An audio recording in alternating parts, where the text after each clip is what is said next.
ಈಗಾಗಲೇ charge sheet ಸಲ್ಲಿಕೆಯಾಗಿರುವಂತದ್ದು Renukaswamy ಕೊಲೆ ಪ್ರಕರಣದ ಚಾರ್ಜ್ ಶೀಟ್ ವಿವರವನ್ನ TV9 ನಿಮ್ಮ ಮುಂದೆ ಇಡ್ತಾ ಇದೆ.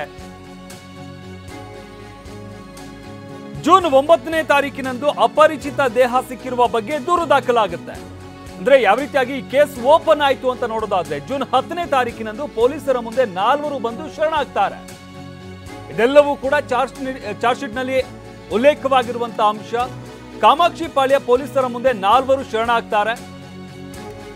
ಅಂದ್ರೆ ಈಗ ಪ್ರಕರಣಕ್ಕೆ ಸಂಬಂಧಪಟ್ಟಂತೆ A4 Raghavendra, A15 Karthik, A16 Keshavamurthy, A17 Nikhil Nayak ಇವರೇನಿದ್ದಾರೆ ಈ 4 ಜನ ಆರೋಪಿಗಳು ಪೊಲೀಸರಿಗೆ ಬಂದು ಶರಣಾಗ್ತಾರೆ.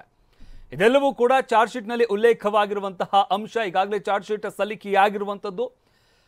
ಚಾರ್ಜ್ ಶೀಟ್ ನಲ್ಲಿ ಇರುವಂತಹ ಇನ್ಸೈಡ್ ಮಾಹಿತಿಯನ್ನು ನಿಮಗೆ ಕೊಡ್ತಾ ಹೋಗ್ತೀವಿ. ಇನ್ನು ಈ ಶರಣಾಗ್ತಾರಲ್ಲ ಇವರೆಲ್ಲರೂ ಕೂಡ 10ನೇ ತಾರೀಕು ಬಂದು ಏನು ಶರಣಾಗ್ತಾರೆ, ಇವರೆಲ್ಲರೂ ಬಂದು ಪೊಲೀಸರ ಮುಂದೆ ಹೇಳುವಂತ ವಿಚಾರ ಏನು ಅಂತಂದ್ರೆ ಹಣಕಾಸಿನ ವಿಷಯಕ್ಕೆ ಕೊಲೆ ಮಾಡಿರೋದಾಗಿ ಇವರು ಹೇಳಿಕೆಯನ್ನು ನೀಡ್ತಾರೆ.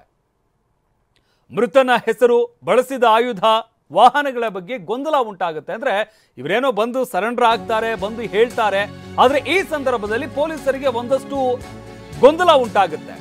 ಹಣಕಾಸಿನ ವಿಷಯಕ್ಕೆ ಕೊಲೆ ಮಾಡಿರೋದಾಗಿ ಇವರು ಹೇಳ್ತಾರಲ್ಲ, ಆಗ ಇವರಿಗೆ ಹೆಸರೇ ಗೊತ್ತಿರೋದಿಲ್ಲ. ಕೊಲೆ ಮಾಡಿದಂತ ವ್ಯಕ್ತಿ ಅಂದ್ರೆ ಸತ್ತಿರುವಂತ ವ್ಯಕ್ತಿ ಯಾರು, ಬಳಸಿದಂತ ಆಯುಧ ಏನು, ವಾಹನಗಳೇನು, ಯಾವುದ್ರ ಬಗ್ಗೆ ಸರಿಯಾಗಿ ಮಾಹಿತಿನೇ ಇರೋದಿಲ್ಲ.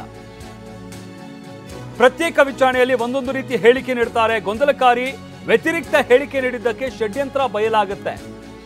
TV9ನಲ್ಲಿ ಎಕ್ಸ್ಕ್ಲೂಸಿವ್ ಮಾಹಿತಿಯನ್ನು ನಿಮಗೆ ಕೊಡ್ತಾ ಹೋಗ್ತೀವಿ. ಮುಖಾಮುಖಿ ಕೂರಿಸಿ ವಿಚಾರಣೆ ನಡೆಸಿದಾಗ ಎಲ್ಲರೂ ಕೂಡ ಸತ್ಯವನ್ನ ಬಾಯ್ಬಿಡ್ತಾರೆ. ಅಂದ್ರೆ ಏನಾಯ್ತು, ಎಲ್ಲೆಲ್ಲಿ ಏನೇನಾಯ್ತು, ನಮ್ಮನ್ನು ಯಾರು ಇಲ್ಲಿ ಕಳಿಸಿದ್ರು, ಎಲ್ಲ ವಿಚಾರಗಳನ್ನ ಅವರು ಬಾಯ್ಬಿಡ್ತಾ ಹೋಗ್ತಾರೆ. ಇದು ಕೇಸ್ ಓಪನ್ ಆದಂತಹ ರೀತಿ. ಅಂದ್ರೆ ಯಾವ ರೀತಿಯಾಗಿ ಪ್ರಕರಣ ಬೆಳಕಿಗೆ ಬಂತು ಅನ್ನೋ ವಿಚಾರ ಇದು. ದರ್ಶನ್ ಗ್ಯಾಂಗ್ ವಿರುದ್ಧದ ಚಾರ್ಜ್ ಶೀಟ್ ನಲ್ಲಿ ಏನೆಲ್ಲ ಇದೆ ಅಂತ ನಾವು ನೋಡೋದಾದ್ರೆ ಜೂನ್ 9ನೇ ತಾರೀಕು ಅಪರಿಚಿತ ದೇಹ ಸಿಕ್ಕಿರುವ ಬಗ್ಗೆ ದೂರು ದಾಖಲಾಗುತ್ತೆ. ಯಾವಾಗ ಪೊಲೀಸರಿಗೆ ಅಪರಿಚಿತ ದೇಹ ಸಿಕ್ತು ಅನ್ನೋ ವಿಚಾರ ಡಿ ಗ್ಯಾಂಗಿಗೆ ಗೊತ್ತಾಯ್ತು, ಆಗ ಅವರು ಒಂದು ಪ್ಲಾನ್ ಮಾಡ್ಕೊಳ್ತಾರೆ. ಏನು ಅಂತಂದ್ರೆ ಒಂದಷ್ಟು ಜನರನ್ನ ನಾವೇ ಸರೆಂಡರ್ ಮಾಡಿಸ್ಬಿಡೋಣ ಅಂತ. ಜೂನ್ 10ನೇ ತಾರೀಕಿನಂದು ಪೊಲೀಸರ ಮುಂದೆ 4 ಬಂದು ಶರಣು ಕೂಡ ಆಗ್ತಾರೆ.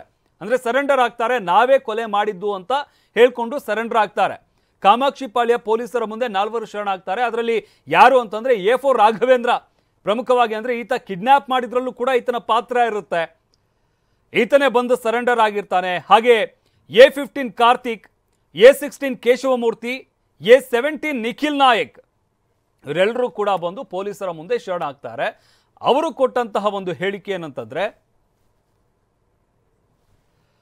ಹಣಕಾಸಿನ ವಿಷಯಕ್ಕೆ ಕೊಲೆ ಮಾಡಿರೋದಾಗಿ ಅವರು ಹೇಳ್ತಾರೆ.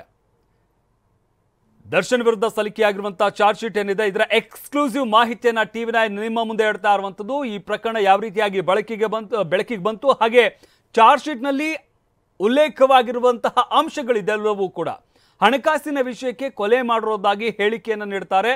ಈ 4 ಜನ ಸರೆಂಡರ್ ಆಗ್ತಾರಲ್ಲ, ಇವರು ಹಣಕಾಸಿನ ವಿಷಯಕ್ಕೆ ಕೊಲೆ ಮಾಡಿರೋದಾಗಿ ಹೇಳಿಕೆಯನ್ನು ನೀಡ್ತಾರೆ. ಆದ್ರೆ ಇವರು ಅಲ್ಲಿ ಸರೆಂಡರ್ ಆದಂತಹ ಸಂದರ್ಭದಲ್ಲಿ ಅವರಿಗೆ ಮೃತನ ಹೆಸರು, ಬಳಸಿದ ಆಯುಧ, ಅಂದ್ರೆ ಯಾವ ರೀತಿಯಾಗಿ ಕೊಲೆ ಮಾಡಿದ್ರಿ ಅಂತ ಕೇಳಿದಂತಹ ಸಂದರ್ಭದಲ್ಲಿ ಅದು ಹೇಗೆ ಕೊಲೆ ಆಯ್ತು ಅನ್ನೋದ್ರ ಬಗ್ಗೆನೇ ಅವರಿಗೆ ಸರಿಯಾಗಿ ಗೊತ್ತಿರೋದಿಲ್ಲ. ವಾಹನಗಳು ಅಂದ್ರೆ ಯಾವ ರೀತಿಯಾಗಿ ಕರ್ಕೊಂಡು ಬಂದ್ರಿ, ಕೊಲೆ ಯಾವ ರೀತಿಯಾಗಿ ಆಯ್ತು, ನಂತರ ಏನ್ ಮಾಡಿದ್ರಿ, ಮೃತದೇಹ ಅಲ್ಲಿ ಸಿಕ್ಕಿತ್ತಲ್ಲ ಅಲ್ಲಿಗೆ ಯಾವ ರೀತಿಯಾಗಿ ತಗೊಂಡೋದ್ರಿ, ಈ ರೀತಿಯಾಗಿ ಪೊಲೀಸರು ಪ್ರಶ್ನೆಗಳನ್ನ ಕೇಳಿದಂತಹ ಸಂದರ್ಭದಲ್ಲಿ ಅವರು ಗೊಂದಲದ ಹೇಳಿಕೆಗಳನ್ನ ನೀಡ್ತಾರೆ. ಆಗ ಪೊಲೀಸರಿಗೆ ಅನುಮಾನ ಬಂದು ಪ್ರತ್ಯೇಕ ವಿಚಾರಣೆ ಮಾಡ್ತಾರೆ. ಪ್ರತಿಯೊಬ್ಬರನ್ನು ಕೂಡ 4 ಜನರನ್ನ ಪ್ರತ್ಯೇಕವಾಗಿ ವಿಚಾರಣೆಯನ್ನ ಮಾಡಲಾಗುತ್ತೆ. ಈ ಸಂದರ್ಭದಲ್ಲಿ ಒಂದೊಂದು ರೀತಿಯ ಹೇಳಿಕೆಯನ್ನ ಅವರೆಲ್ಲರೂ ಕೂಡ ನೀಡ್ತಾರೆ. ಗೊಂದಲಕಾರಿ ವ್ಯತಿರಿಕ್ತ ಹೇಳಿಕೆಯನ್ನು ನೀಡಿದ್ದಕ್ಕೆ ಷಡ್ಯಂತ್ರ ಬಯಲಾಗುತ್ತೆ. ಯಾವಾಗ ಒಬ್ಬೊಬ್ಬರು ಒಂದೊಂದು ರೀತಿಯಾಗಿ ಹೇಳಿಕೆಯನ್ನು ನೀಡ್ತಾರೆ, ಆಗ ಪೊಲೀಸ್ನವರು ತಮ್ಮದೇ ಶೈಲಿಯಲ್ಲಿ ವಿಚಾರಣೆಯನ್ನ ಶುರು ಮಾಡ್ತಾರೆ. ಆಗ ಅವರವರ ಪಾತ್ರ ಏನು ಅಂದ್ರೆ A4 ರಾಘವೇಂದ್ರ ಏನಿದ್ದಾನೆ ಈತನಿಗೆ ಎಲ್ಲ ವಿಚಾರ ಗೊತ್ತಿರುತ್ತೆ. ಏನಾಯ್ತು, ಯಾವ ಕರ್ಕೊಂಡು ಬಂದ್ವಿ, ಅಲ್ಲೇನಾಯ್ತು, ಇದೆಲ್ಲವೂ ಕೂಡ ರಾಘವೇಂದ್ರನಿಗೆ ಗೊತ್ತಿರುತ್ತೆ. ಆದರೆ ಮಿಕ್ಕಂತ 3 ಜನ ಇರ್ತಾರಲ್ಲ, ಅಂದ್ರೆ ಸರೆಂಡರ್ ಆದಂಥವರಲ್ಲಿ 3 ಜನ ಇರ್ತಾರಲ್ಲ, ಅವರಿಗೆ ಏನಾಗಿದೆ ಅನ್ನೋದ್ರ ಬಗ್ಗೆನೇ ಮಾಹಿತಿ ಇರೋದಿಲ್ಲ. ಆಗ ಪೊಲೀಸರು ವಿಚಾರಣೆಯನ್ನ ಮಾಡಿಸಿದಂತಹ ಸಂದರ್ಭದಲ್ಲಿ ಅವರವರ ಪಾತ್ರ ಏನು ಅನ್ನೋದು ಗೊತ್ತಾಗುತ್ತೆ. ಅದಾದ ನಂತರ ಎಲ್ಲರನ್ನೂ ಕೂಡ ಮುಖಾಮುಖಿ ಕೂರಿಸಿ ವಿಚಾರಣೆಯನ್ನ ನಡೆಸ್ತಾರೆ. 4 ಜನರನ್ನ ಮುಖಾಮುಖಿ ಕೂರಿಸ್ತಾರೆ. ಆಗ ಏನೆಲ್ಲ ಸತ್ಯ ಇದೆ ಅನ್ನೋದ್ರ ಬಗ್ಗೆ ಎಲ್ಲರೂ ಕೂಡ ಬಾಯಿ ಬಿಡ್ತಾರೆ. ಇದೆಲ್ಲವೂ ಕೂಡ ಚಾರ್ಜ್ ಶೀಟ್ನಲ್ಲಿ ಇರುವಂತಹ ಎಕ್ಸ್ಕ್ಲೂಸಿವ್ ಮಾಹಿತಿ, TV9ಗೆ ಸಿಕ್ಕಿರುವಂತಹ ಎಕ್ಸ್ಕ್ಲೂಸಿವ್ ಮಾಹಿತಿ ಇದು. ಇದೆಲ್ಲವೂ ಕೂಡ ಚಾರ್ಜ್ ಶೀಟ್ನಲ್ಲಿ ಉಲ್ಲೇಖವಾಗಿರುವಂತಹ ಅಂಶ